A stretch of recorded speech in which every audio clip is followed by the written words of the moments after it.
Saya Nurul Hardianti. Dan saya Nora Anissa. Di sini kami akan mempresentasikan hasil karya kami tentang strategi belajar di bulan puasa dalam menghadapi ujian tengah semester. Yang terhormat kepada Ibu Purwati dan yang saya sayangi teman-teman sekalian. Di sini materinya, di sini langsung saja kita mulai presentasinya, dimulai dari teman saya Nadira yang akan menjelaskan untuk sebagai presentator pertama. Baik, terima kasih atas waktu yang diberikan. Saya akan menjelaskan tentang menjaga kesehatan ya teman-teman. Jadi menjaga kesehatan itu sangat penting ya di saat bulan Ramadan. Gimana sih caranya kita untuk menjaga kesehatan kita agar kita tetap sehat dan juga fit di saat menjalankan ibadah puasa? Yaitu yang pertama, kita harus makan makanan yang sehat di waktu sahur dan juga berbuka, seperti makan makanan yang mengandung karbohidrat, gandum ataupun juga protein, buah-buahan dan juga salad ya teman-teman. Dan yang kedua, kita harus menjaga aktivitas fisik kita, yaitu dengan jika ingin melakukan olahraga kita 1-2 jam setelah berbuka agar tubuh kita tuh tetap terhidrasi. Dan yang ketiga, kita istirahat yang cukup, tidur yang cukup minimal 6-8 jam sehari membantu menjaga energi dan daya tahan tubuh kita. Dan yang keempat, kita menghindari kebiasaan yang tidak sehat seperti minum kopi, makan goreng-gorengan, dan juga makan yang mengandung garam secara berlebihan. Dengan teman-teman itu saja yang dapat saya sampaikan. Saya serahkan kepada Ratu. Baik, terima kasih kepada Nadira yang telah menjelaskan hal yang pertama yaitu menjaga tentang kesehatan. Yang kedua akan dijelaskan kepada teman saya Nora Hardianti. Silakan. Baik, saya ucapkan terima kasih kepada moderator atas waktu yang telah diberikan kepada saya. Di sini saya akan menjelaskan poin kedua mengenai strategi belajar di bulan puasa untuk menghadapi ujian. Bagaimana telah dijelaskan oleh teman saya Nadira, untuk poin pertama yaitu menjaga kesehatan. Selain menjaga kesehatan, kita juga perlu membuat jadwal belajar. Nah, perlu kita ketahui teman-teman bahwasannya strategi membuat jadwal belajar di bulan puasa itu adalah bagaimana strategi kita atau proses kita untuk merencanakan dan membuat jadwal belajar yang sesuai dengan keadaan kita, gitu ya teman-teman. Jadi sebelum kita membuat jadwal belajar, kita harus mengetahui tujuan belajar kita itu seperti apa. Misalkan tujuan belajar kita itu untuk memperbaiki nilai ujian kita. Nah, setelah kita mengetahui tujuan belajar kita, pasti kita memiliki motivasi.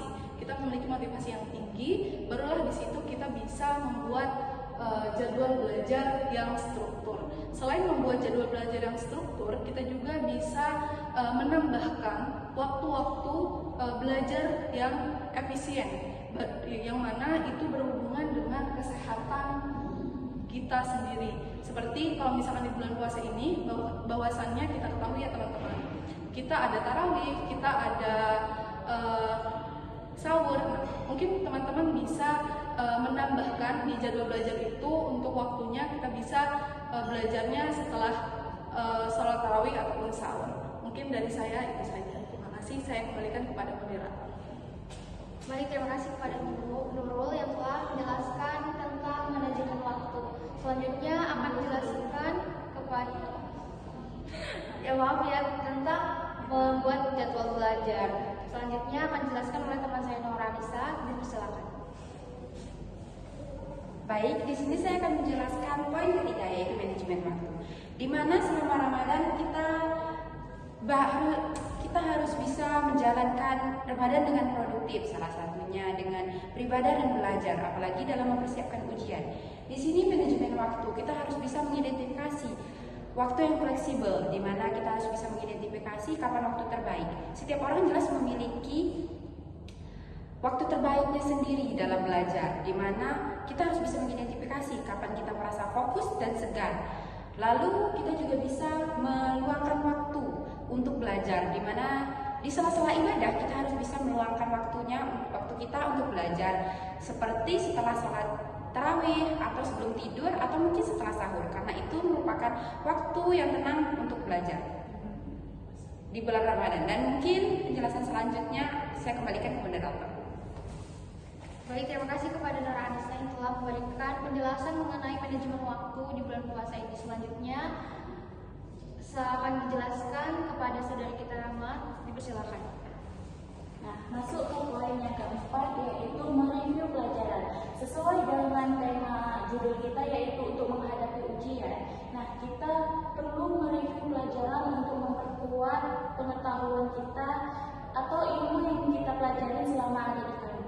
Mereview pelajaran bukan tentang mengulang, melainkan memahami bagaimana pelajaran yang kita terima selama di kampus tersebut.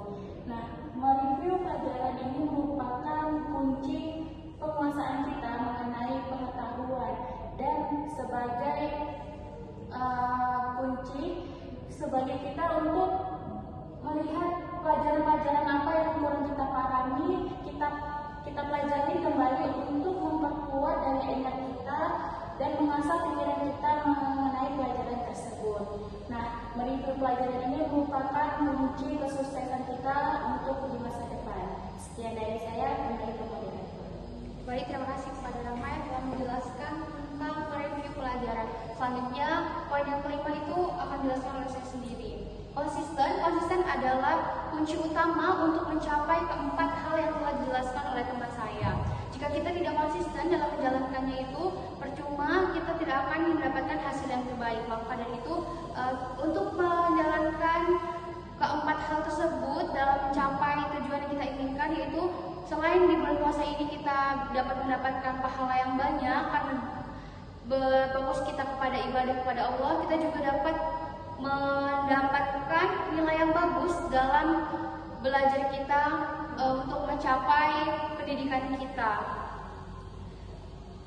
Jadi kesimpulannya, dengan kelima hal tersebut di bulan puasa ini, selain kita dapat mendapatkan pahala yang besar karena bulan puasa adalah bulan yang suci, bulan yang bagus untuk kita meningkatkan diri kita kepada Allah Subhanahu wa taala, kita juga dapat mendapatkan dunianya itu, yaitu kita dapat mendapatkan nilai yang bagus di pendidikan kita untuk berpengaruh pada masa depan kita yang akan kita jalani nanti.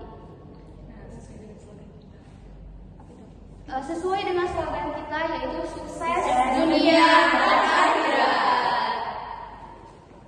Kami dari kelompok 5 mengucapkan terima kasih dan mohon maaf atas kekurangan kami.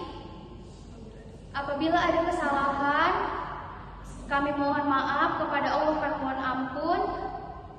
Kami akhiri. Wassalamualaikum warahmatullahi wabarakatuh.